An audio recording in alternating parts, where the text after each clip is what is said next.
Laurent Delbracio, bonjour. Bonjour. J'ai le plaisir de vous recevoir aujourd'hui pour parler un petit peu de votre parcours, que ce soit votre passif ou à l'actualité. Vous êtes en reconversion, donc on va pouvoir justement faire un focus sur ça et je vais vous demander de vous présenter très rapidement. Très bien. Donc Laurent, j'ai 37 ans. Donc effectivement, actuellement, je suis en reconversion professionnelle dans le digital. J'ai eu un parcours assez atypique et un peu en autodidacte aussi. Voilà, on va dire que l'école, c'était pas trop fait pour moi au début. Je suis passé par plusieurs parcours. J'ai commencé en tant qu'éducateur sportif, voilà, au sein d'une association, pour ensuite me retrouver dans le commerce, comme ça, un peu par hasard, je dirais. J'ai commencé simplement en tant que vendeur et petit à petit, j'ai monté un peu les échelons un à un pour atterrir à Castorama en tant que chef de secteur, donc un rôle un peu plus de management, voilà, et de pilotage un peu d'une entité commerciale. Voilà, donc j'ai fait ça pendant une dizaine d'années. Et voilà, sur les derniers mois à Castorama, j'avais vraiment envie de me reconvertir, faire un focus plus particulier sur la gestion de projet, orienté dans le digital. Ça s'est fait un petit peu parce que au sein de mon entreprise, on a vécu un peu cette transformation-là. C'est quelque chose qui m'intéressait pour avoir aussi un peu vu ce qui se passait, les évolutions aussi qui étaient apportées dans mon entreprise. Je trouvais intéressant en tout cas de pouvoir y participer. Bon, pas eu nécessairement l'occasion de le faire. C'est l'occasion pour moi de me dire, ok, j'ai vraiment envie de m'orienter dans ce domaine. Voilà, j'ai négocié mon départ de Castorama pour ensuite me former, à ce nouveau métier et réussir un nouveau projet. Alors, on va faire un petit retour en arrière sur cette partie où vous étiez d'abord entraîneur sportif, c'est ça? Oui, c'est ça. Donc, qu'est-ce que vous avez pu apprendre justement dans la manière de peut-être soit gérer peut-être une compétition ou peut-être une équipe, quelque chose de collectif, et ça rentre un petit peu dans la catégorie gestion de projet. Oui, oui, c'est vrai que le parallèle et la passerelle, à première vue, n'est pas forcément évidente. Il y a quand même effectivement des choses qui aident à la fois dans le fait parce qu'on parle souvent de coach, de coaching, et disons que le parallèle peut se faire en fait entre coacher des enfants, des adultes, etc. Et c'est ce qu'on retrouve aussi, et c'est un peu la mission principale en tant que manager quand on gère une équipe. Et l'esprit de compétition, c'est aussi un des piliers qu'on peut retrouver à une certaine catégorie d'âge quand on est coach, par exemple, et qu'on retrouve aussi dans la partie commerce parce que c'est toujours challengeant de conquérir des parts de marché, voilà, être rentable, faire gagner de l'argent quand on est salarié pour son entreprise. Donc c'est vrai qu'il y a des passerelles comme ça qu'on peut facilement trouver, qui n'est pas forcément quelque chose d'évident au départ, mais après, avec le temps et l'expérience, c'est des choses il y a des états d'esprit effectivement qu'on peut retrouver dans le domaine pro après, au niveau du travail, et surtout quand on gère une équipe, voilà, où la partie vraiment coaching, accompagnement aussi, voilà, c'est aussi des points qui sont importants, le développement aussi des gens. Il y a toujours des personnes qui sont un peu en refus de ça, mais dans la globalité, faut essayer de trouver une sorte d'alignement en fait entre voilà, ce que veulent les gens, ce qu'on veut nous. Voilà, faut essayer de faire en sorte que ça se passe bien pour tout le monde. Il y a aussi une notion de progression, par exemple d'amélioration, qu'on peut retrouver à la fois dans le sport, avec les entraînements, et puis à la fois d'un point de vue pro, avec des gens qui sont en dessous de nous, parce qu'on a un peu, on va dire, un management de subordination dans ce cas-là, parce que c'était un peu le cas du coup, avec des échelons qui étaient assez bien établis. Et souvent, c'est vrai que cette vision-là, quand on a un management un peu vertical, bon, il faut essayer de faire passer des fois des messages où c'est une façon un peu différente de voir les choses. Voilà, c'est aussi, on va dire, un collectif qui fait que quand tout le monde fonctionne bien, quand on a effectivement un alignement d'intérêts dans la globalité, c'est ce qui fait aussi que que ça se passe bien en entreprise et que chacun aussi trouve son compte voilà, dans la vision qu'on peut avoir de son métier, quoi. Qu'est-ce que vous avez pu récupérer un petit peu de cette partie coaching sportif et dont vous avez pu appliquer en tant que chef de secteur dans dans votre ancienne entreprise? Il faut avoir un peu de recul et puis aussi, surtout aussi, beaucoup d'écoute et avoir une vision un peu large aussi de chaque sujet qu'on peut aborder. Dans la partie, on va dire, écoute, un peu empathie aussi. Comme je disais, chaque personne a une vision et un parcours différent. Donc voilà, donc c'est de faire aussi un focus, c'est de prendre le temps, en fait, on ne prend pas souvent le temps de se mettre un peu, de comprendre un peu les historiques et les parcours de chacun. Chacun n'avance pas pareil, chacun n'a pas la même vision, chacun n'a pas le même objectif. Maintenant, c'est comment on fait pour aller un peu tous ensemble dans la même direction. Et c'est des focus qu'on retrouve dans le sport, puisque dans le sport, on a par exemple des gens qui ont des niveaux différents. Il peut y avoir des disparités qui peuvent être souvent importantes. Après, c'est une question d'enjeu aussi, c'est une question de… Voilà, ça rentre aussi en ligne de compte. C'est pas simple à mettre en place. On fait beaucoup d'erreurs. Moi, je pense qu'aussi, il y a une remise en question aussi qui doit être importante dans la façon dont on aborde les choses. Il faut accepter en fait de se tromper, faire des erreurs, que ce soit en tant qu'entraîneur, quand je coachais des plus jeunes, quand on fait aussi du management avec des gens un peu plus anciens ou plus jeunes, peu importe. Mais on fait tous des erreurs de communication. On pense qu'on est dans le vrai et en fait, c'est pas le cas. Bon, voilà, faut essayer, et puis il faut essayer de prendre du recul sur soi-même, faire son autocritique aussi. Des fois, c'est pas évident. Il faut aussi se rendre compte assez vite, je pense, des erreurs que l'on peut faire. Alors, sans le crier sur tous les toits, mais déjà soi-même, parce que ça peut vite être délicat après à rattraper. S'il y avait un focus à faire, moi, ça a été le cas où je pensais que c'était fluide et que voilà, ça allait être compris par tout le monde. En fait, il y a eu une incompréhension et des fois, ça peut être latent, ça peut… des gens qui peuvent ranger l'enfrein un certain nombre de temps. Et disons qu'il faut essayer de désamorcer un peu tout ça rapidement, parce que sinon, ça peut vite être après une usine un peu à gaz, pour être un peu cavalier, voilà, pour employer des termes. Ça peut être très difficile après à rectifier le tir. Vous pouvez peut-être me donner un exemple de conflit que vous avez dû devoir gérer. Qu'est-ce que vous avez pu mettre en application pour pouvoir gérer ce conflit et le régler? Disons qu'un exemple concret, dans mon ancien poste, il y a quelque chose qui est très important pour l'ensemble des collaborateurs sur lesquels j'avais travaillé avec moi, c'était la question d'organisation et de planning. Parce que les gens, en fait, s'organisent non pas par rapport à leur boulot, mais plutôt à leur vie perso.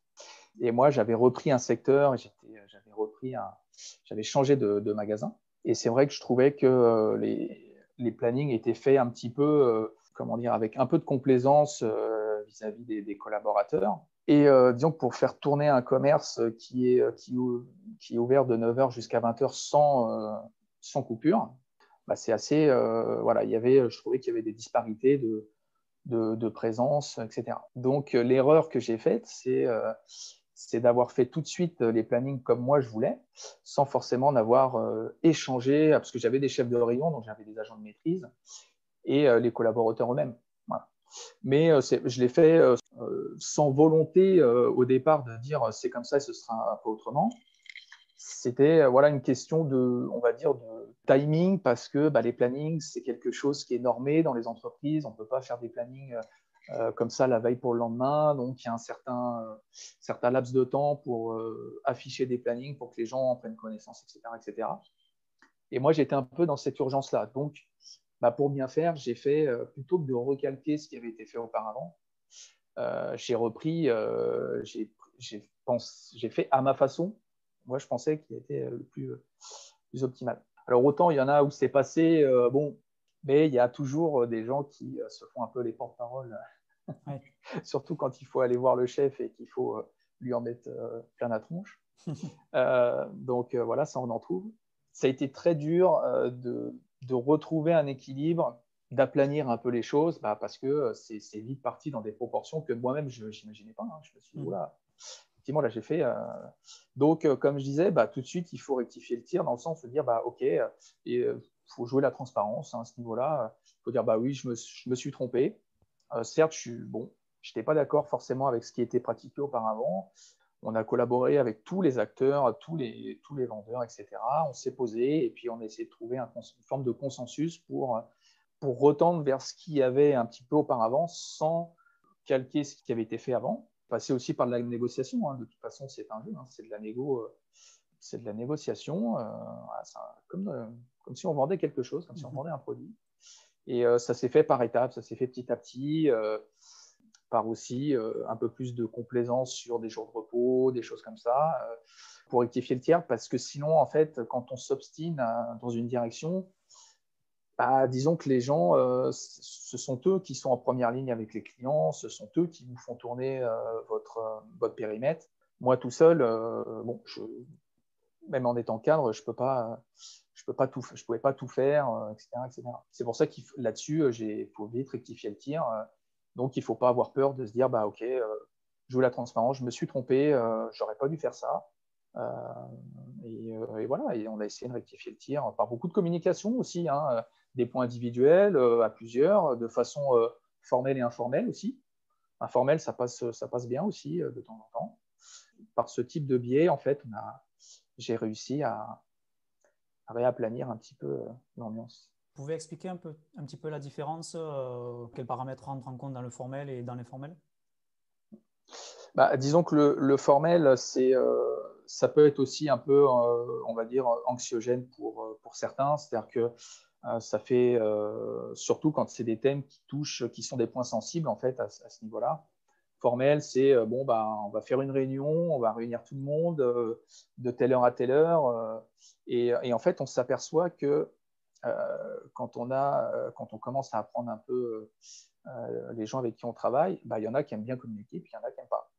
C'est-à-dire que vous avez beau faire de dire mais non, vous inquiétez pas, on cadre les choses, etc., etc. Mais malgré tout, les gens en fait ne sont pas à l'aise pour communiquer devant 10-12 personnes, même si c'est des gens qu'ils connaissent, parce qu'ils travaillent avec. Et c'est aussi une question de donner son avis. Voilà, il y a peut-être aussi cette crainte de se dire quelles répercussions je vais avoir moi en tant que personne, en tant qu'individu, avec mon manager. Et là-dessus, c'est vrai que ça peut être un frein aussi. Donc, autant il y en a qui sont très prolixes et qui vont avoir une facilité à s'exprimer justement pour dire tout ce que fait mal un manager. Ça, c'est voilà. Mais il y en a d'autres, ça va être plus compliqué.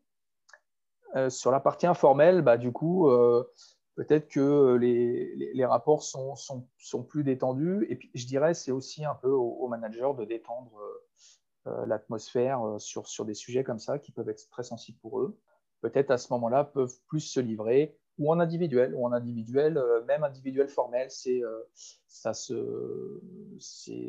aussi le cas. Après, c'est le cadre qu'on donne, c'est l'environnement qu'on donne. C'est sûr que si moi, de ma posture de manager, j'ai un ton un peu ferme, etc., etc., bon, c'est soit on rentre dans un conflit, tout simplement parce que soit la personne en face a du caractère et du coup, ça part en clash, soit la personne est un petit peu plus réservée sur la réserve et du coup, on n'aura rien d'intéressant en fait, à part des choses qui sont basiques, mais c'est tout.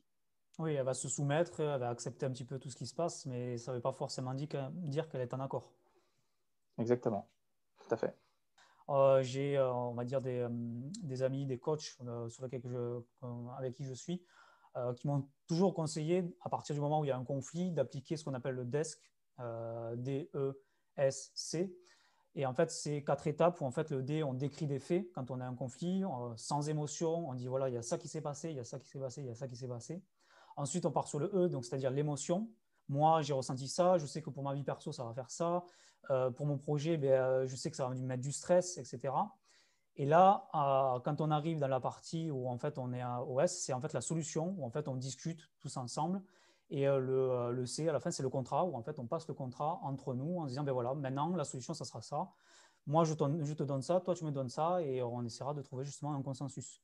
Mais en fait, c'est un procédé qui est appliqué un petit peu partout de manière un petit peu naturelle et qui fait que les conflits arrivent justement à s'apaiser, à se gérer. Et quand on arrive à avoir ce degré un petit peu de communication qui est en symbiose, c'est beaucoup plus fluide et c'est comme ça qu'en fait, on arrive à créer un petit peu de sens et un esprit d'équipe. Tout à fait. Donc, à partir de là, vous avez donc décidé de. Bon, vous avez été manager, on va dire chef de secteur.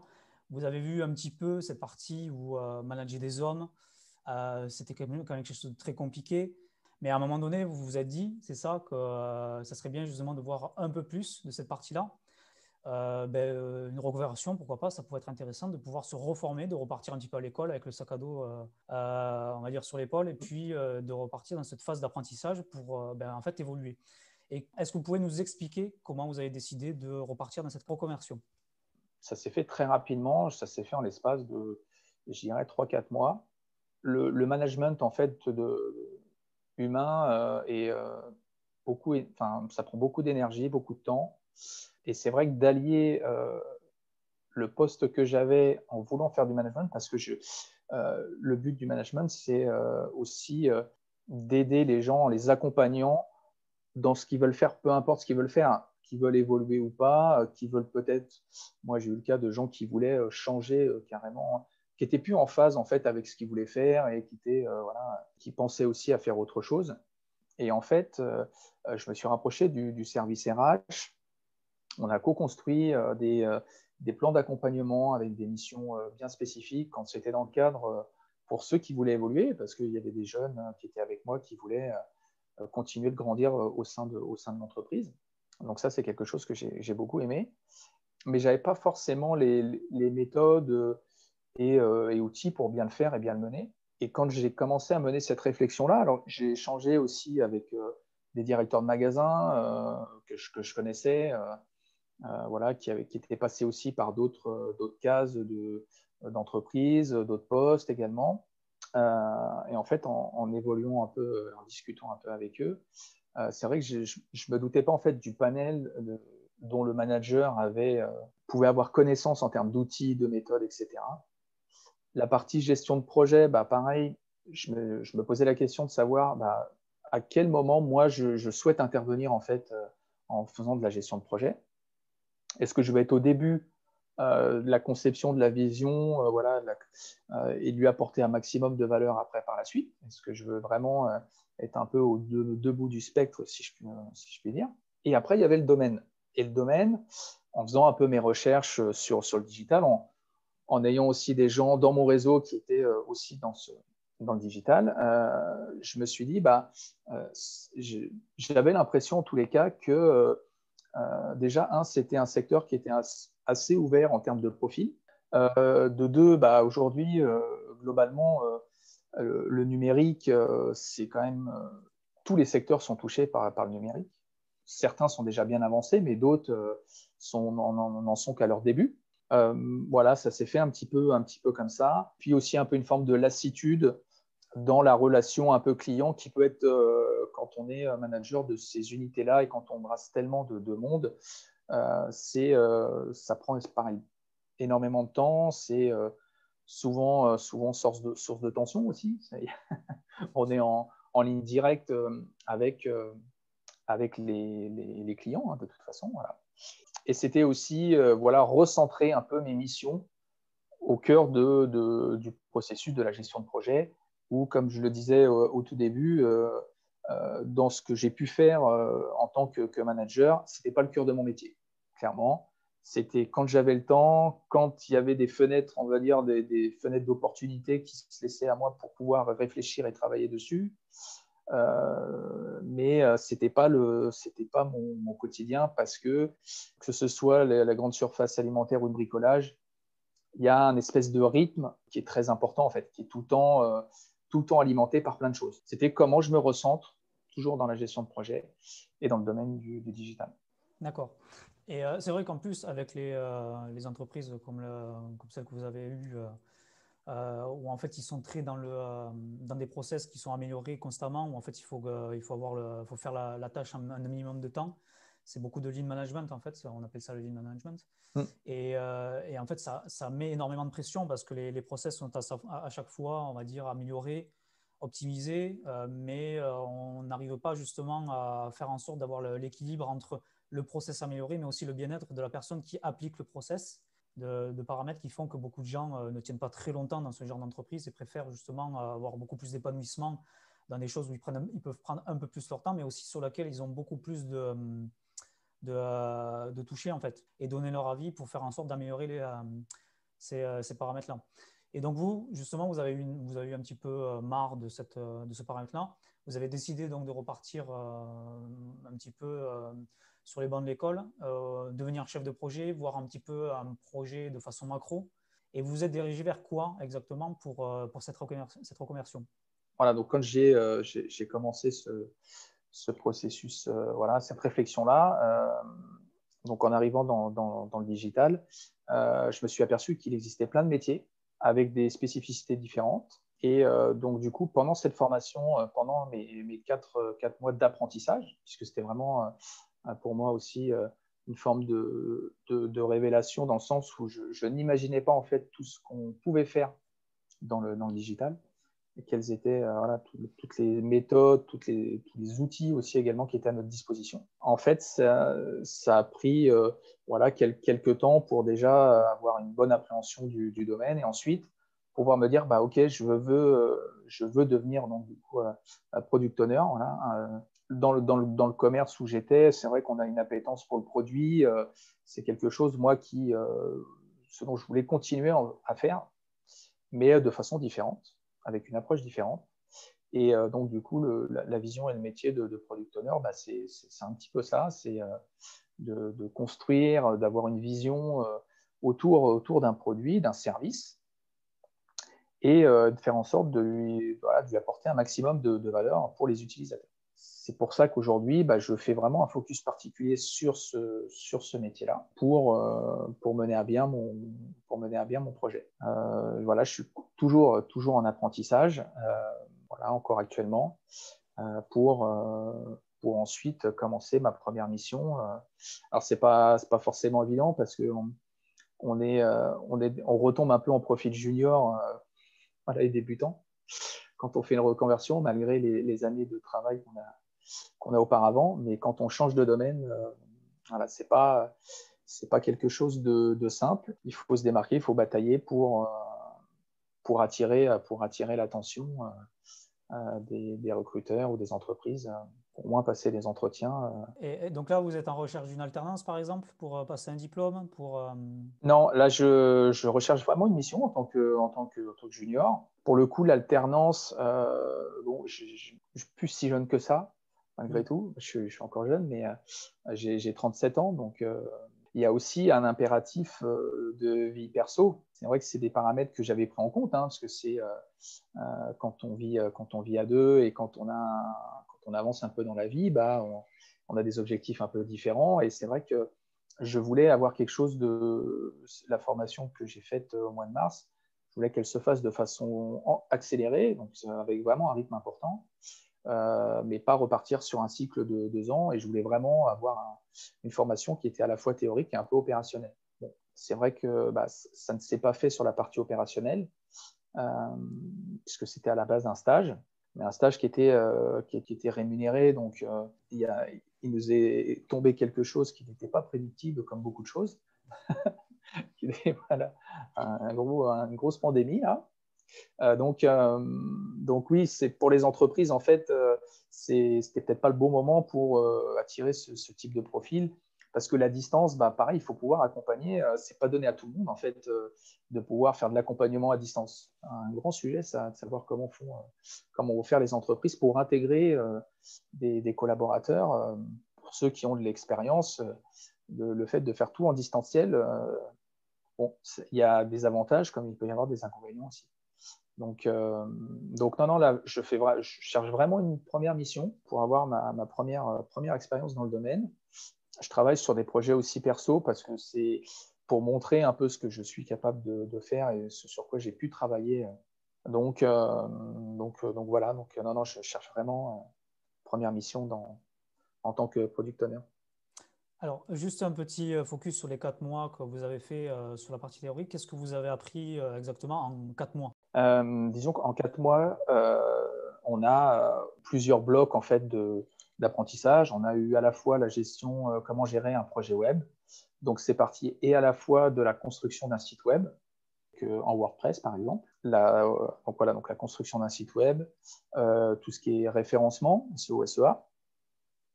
On a vu aussi tout ce qui est partie marketing, voilà, tout ce qui est un peu vision autour de ça. On a, donc dans la gestion de projet pur, on a abordé l'agilité, on va dire de la gestion d'un projet un peu plus classique, voilà, avec des cycles en V, etc., etc. Après, nos intervenants, comme ce sont des acteurs en fait du milieu, nous on était plutôt sur quelqu'un qui était plutôt orienté agilité. C'est quelque chose que je connaissais pas trop, et en fait je me suis retrouvé beaucoup dans les outils et surtout dans la méthodologie en fait qu'on pouvait retrouver au sein de l'agilité, notamment la méthode Scrum. C'est ce qui est un petit peu aussi orienté mon choix de devenir product owner, puisque ça fait partie de l'équipe Scrum, ce qui est effectivement, comme on disait tout à l'heure, la majorité maintenant d'entreprises. Et pourquoi aussi le métier donc, du coup, de product owner, c'est que je me retrouvais un petit peu dans l'état d'esprit voilà, et les qualités que devait avoir un bon product owner. En tout cas, peut-être pas toutes, mais certaines. C'est-à-dire qu'à la fois, on ne lui demande pas non plus un niveau d'expertise, par exemple en code, etc. etc. Mais par contre, effectivement, la partie empathie, communication, voilà, transparence, ce sont des valeurs déjà qui m'animaient moi avant.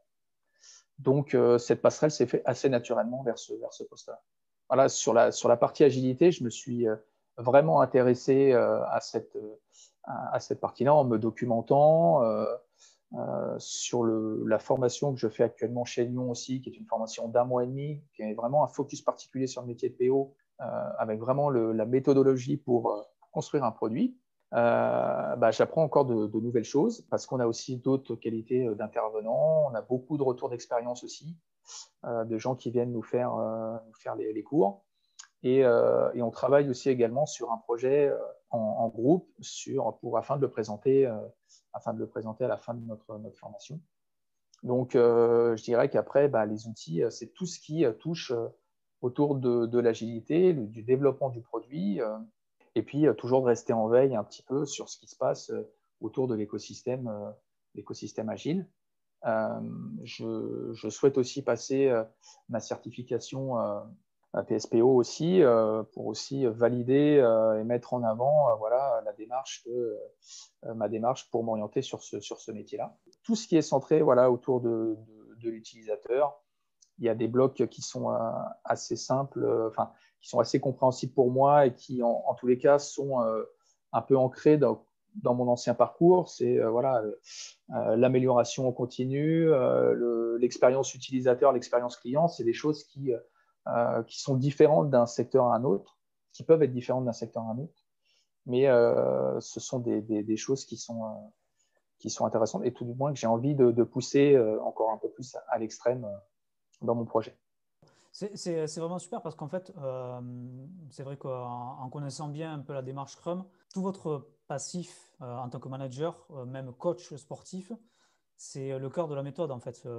Scrum, c'est-à-dire l'esprit d'équipe. Scrum, ça vient directement du sport, hein, puisque ça vient du rugby, d'entraide, de collaboration, où en fait, il n'y a pas forcément de hiérarchie dans une équipe Scrum.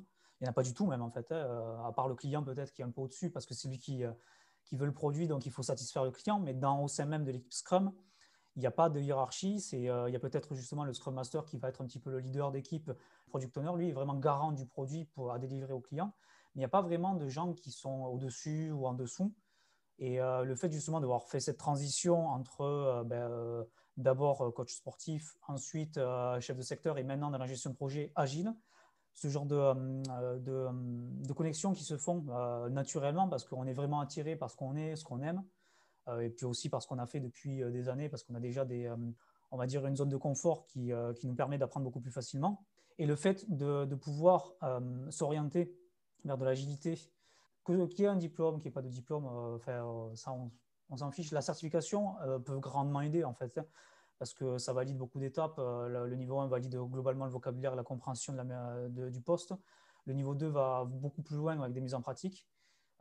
Mais l'objectif en fait du Scrum, c'est de pouvoir accueillir des gens qui vont pouvoir participer à un effort collectif. Et en soi, ça a une démarche très empirique, où en fait c'est le retour d'expérience, le fait d'apprendre continuellement de ses erreurs qui fait qu'on évolue dans cette méthode-là. Quelle est votre vision par rapport à ça dans quelques temps, quand vous aurez peut-être passé une certification, quand vous aurez un peu plus d'expérience, que vous aurez peut-être trouvé une mission, de votre évolution et aussi du genre de projet sur lequel vous allez travailler dans le digital, et dans quelques années peut-être de se dire qu'est-ce que je vais faire après avoir passé quelques années en tant que product owner. Alors, c'est vrai qu'à très court terme, la façon dont je souhaite effectivement évoluer, c'est tout à fait dans ce que vous décriviez dans le mode de fonctionnement et dans l'état d'esprit. Alors, c'est vrai qu'au début, on se dit, bon, quand c'est une première mission, c'est difficile de sélectionner ce qu'on veut faire et d'être un peu, on va dire, faire un focus particulier sur ce qu'on a envie de faire au tout début quand on commence.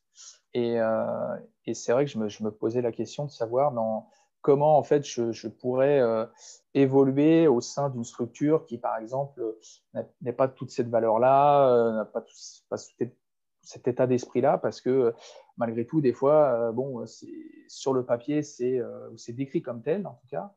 Après, dans les faits, souvent, ce n'est pas le cas.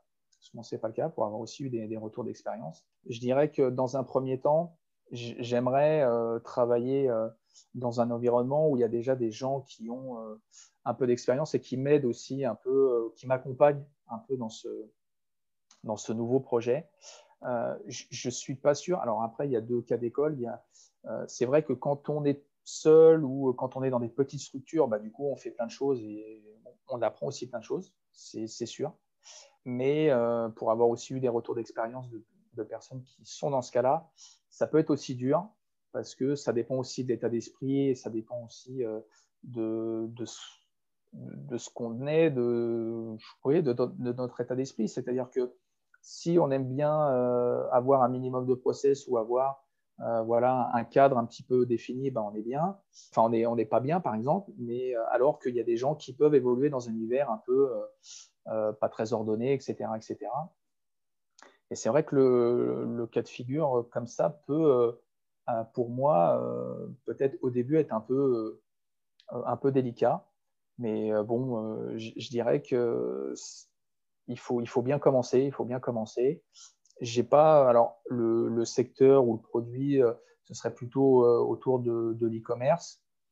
Voilà, plutôt dans une démarche omnicanal, voilà, avec vraiment peut-être des structures aussi à la fois physiques et aussi un peu dématérialisées, travailler autour de ça.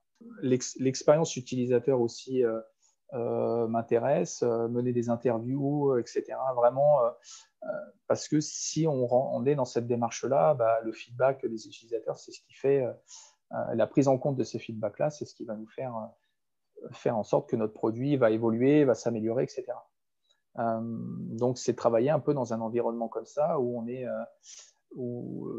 est vraiment en lien avec les utilisateurs, vraiment souvent, parce que à la fois, ça nous fait évoluer sur nos convictions aussi ou sur ce qu'on pense.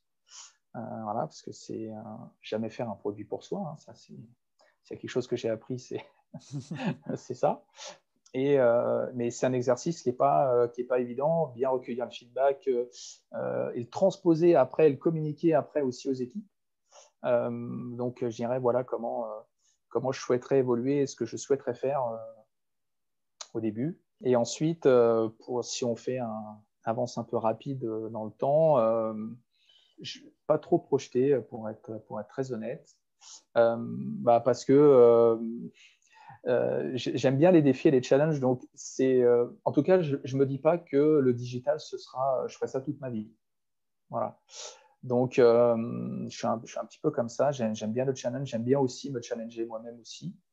Mais c'est peut-être aussi sur le fait de mon profil ou d'autres profils qui sont un peu dans mon cas, qui n'ont pas eu forcément un parcours scolaire très long, qui ont quitté l'école assez rapidement parce que n'y trouvaient pas leur compte. Du coup, ça revient après un peu en effet boomerang où du coup, on a toujours envie d'apprendre. Et c'est un peu aussi la qualité qu'a doit avoir un PO, c'est toujours avoir envie d'apprendre. Je disais, on est constamment en apprentissage. Et j'aime bien cette idée-là en tout cas. Donc, d'être toujours un peu en apprentissage. c'est aussi un peu un cercle vicieux. Des fois, on demande aussi un peu des compétences un peu plus poussées. Donc, et peut-être que les évolutions de poste et de métier évolueront aussi. Donc je ne sais pas, vraiment répondre à cette question sur le long terme où je me projette. Bon, en soi, c'est pas très grave parce qu'en fait, quand on est chef de projet ou que ce soit dans des méthodes classiques ou agiles, à partir du moment où on a le socle, on a les bases, normalement, un chef de projet est capable de s'adapter à différents types de domaines. Aujourd'hui, ça peut être le digital, dans quelques temps, ça pourrait être dans l'industrie. Enfin, ça peut totalement changer par rapport à ça, mais tant que la base est là, il y aura aucun souci. Certains n'arrivent pas à se projeter parce qu'il y a aussi le fait que ben, ils sont concentrés sur le jour actuel et qu'ils n'ont pas justement Ouais. cette nécessité de devoir se projeter, de se dire dans 5 ans, qu'est-ce que je vais devoir faire. Non, aujourd'hui, je fais ça aujourd'hui parce que demain, en fait, on ne sait pas ce que sera fait demain. Mais par contre, ce que j'apprends aujourd'hui pourra me servir pour demain. Et ça c'est beaucoup plus Oui, important que de se dire, dans 5 ans, j'ai envie de ça, mais en fait, s'il faut, dans une semaine, tu auras changé d'avis. Donc, on va dire, c'est une pensée qui est aussi qui est positive. Et moi, je suis plutôt comme ça aussi. Hein. Donc, c'est-à-dire qu'il y a peut-être 5 ans, je m'imaginais faire totalement autre chose. Aujourd'hui, je fais ça, je fais mon métier de formateur que j'adore. Peut-être que dans 5 ans, j'aurai changé, je serai formateur dans autre chose, peut-être. Donc, on ne sait pas. bien sûr. Oui, oui, non, mais c'est sûr. C'est après comment on se sent, comment on a la vision un peu de notre vie professionnelle. Je sais que moi, par exemple, je ne me vois pas faire un métier que je n'aime pas ou qui tend vers le bas sur ma motivation, etc., sur mon moral. C'est quelque chose ça a un impact assez fort sur moi. Donc, du coup, bon, après, je trouve plus trop de sens dans ce que je fais. Et alors que je connais des gens aussi dans mon entourage qui sont contents de ce qu'ils ont. Et c'est aussi un risque de changer. Il y a des gens je dis pas que je suis un aventurier dans l'âme, mais il y a des gens qui ne veulent pas, qui n'osent pas franchir le pas. Ça, c'est aussi respectable. Mais je sais que moi, je pourrais pas être je pourrais pas être dans cet état d'esprit-là pour pouvoir bien travailler, bien faire les choses, qui est quelque chose aussi qui me tient à cœur aussi particulièrement. Est-ce que vous avez un conseil pour ces personnes? Alors, je dirais que il y a beaucoup de paramètres, effectivement, beaucoup de facteurs. En tout cas, moi, j'en vois beaucoup. Il y a déjà aussi l'entourage. Des fois, c'est vrai que il y a aussi bien de gens qui vous encouragent que de détracteurs, même des fois dans votre entourage. On va aussi bien vous dire, ah ben non, mais c'est quand même risqué, du coup, de repartir un peu à zéro, etc. Et puis, il y a des gens qui vont vous motiver, qui vont dire, bah oui, il y a plus d'âge maintenant. En fait, je dirais, il y a tellement un accès aujourd'hui à l'information, à la connaissance, à se former, etc., etc. C'est plus trop un frein parce que on peut trouver des ressources gratuitement sur Internet. On peut faire plein de choses. Il y a beaucoup de gens qui postent beaucoup de contenu extrêmement enrichissant et intéressant. Maintenant, voilà, c'est une démarche qui doit être entreprise, il y a une réflexion. Ça peut être aussi des fois d'aller questionner des gens, même qu'on ne connaît pas, voilà, pour voir effectivement comment ils évoluent. Il y a tellement de ressources aujourd'hui qu'on peut tout apprendre. Il y a 15 ans, 20 ans, pour apprendre des choses, il fallait prendre des livres, fallait avoir des experts en face de soi, il fallait trouver des experts en face de toi. Ce n'était pas forcément évident quand on était sorti du cadre scolaire. Voilà. Alors qu'aujourd'hui, on peut suivre des cours à Stanford en ligne. Il y a tellement de choses que voilà, celui qui a envie vraiment de se projeter dans un autre univers, il a les moyens de le faire. C'est aussi une volonté individuelle, il faut aussi se prendre en main pour entreprendre cette démarche. Il faut chercher, il faut être un peu curieux. Et ça, c'est vrai que bon, bah, c'est des traits de personnalité que tout le monde n'a pas. Hein. Donc, il faut prendre des risques tout en les mesurant parce que, comme je disais, je ne suis pas forcément quelqu'un de base, je suis quand même assez prudent. Enfin, voilà. Mon épouse me dit ça à chaque fois, mais j'ai tenté l'aventure et mon projet. parce que aussi, j'ai pu trouver aussi, et j'ai accès à beaucoup d'informations, beaucoup de gens aussi qui transmettent aussi leur savoir sans contrepartie, qui sont assez ouverts. Et voilà, c'est vraiment ces conseils-là que je donnerais. C'est aussi, voilà, il y a aussi la volonté, bien sûr, de le faire. Il faut quand même avoir à l'esprit que ça peut être dur. Moi, je suis quand même passé par des phases où c'était pas évident.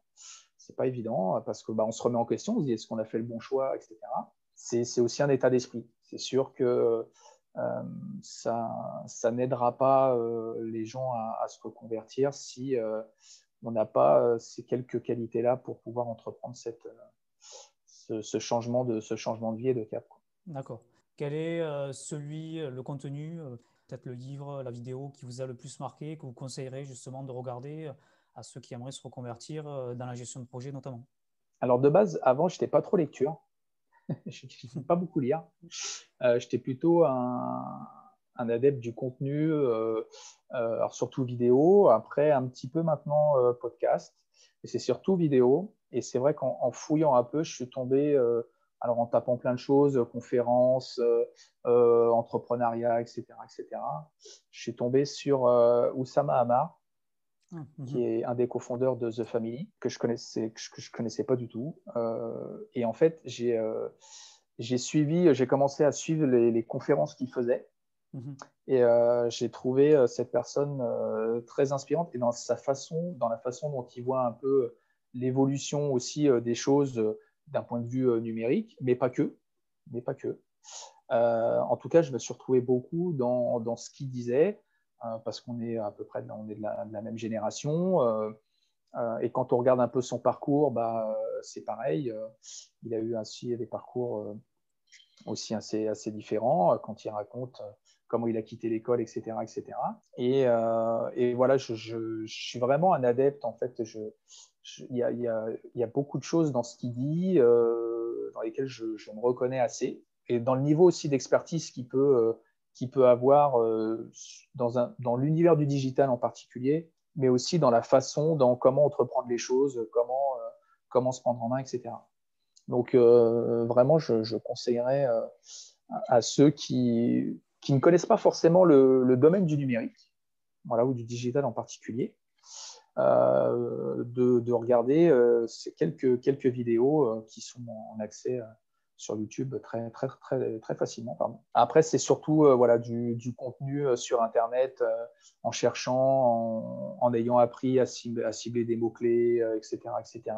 On peut faire un tas de choses, en fait. On a des tas de ressources, notamment sur tout ce qui est méthode agile, si on s'y intéresse, mais pas que.